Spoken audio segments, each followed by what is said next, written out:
حضرت ابو ہریرہ رضی اللہ عنہ بیان کرتے ہیں، رسول اکرم صلی اللہ علیہ وسلم نے فرمایا، جس شخص نے کسی مومن سے دنیا کی کوئی تکلیف دور کی تو اللہ اس سے قیامت کے دن کی کوئی تکلیف دور فرما دے گا۔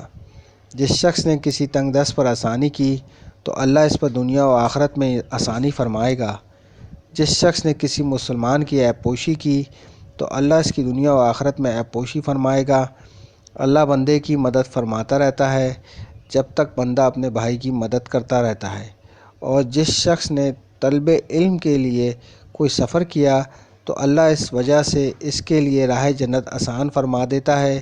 اور جب کچھ لوگ اللہ کے کسی گھر میں اکٹھے ہو کر اللہ کی کتاب کی تلاوت کرتے ہیں اور آپس میں پڑھتے پڑھاتے ہیں تو ان پر سکینت نازل ہوتی ہے، رحمت انہیں ڈھانپ لیتی ہے، فرشتے انہیں گھیر لیتے ہیں اور اللہ اپنے پاس فرشتوں میں ان کا تذکرہ فرماتا ہے۔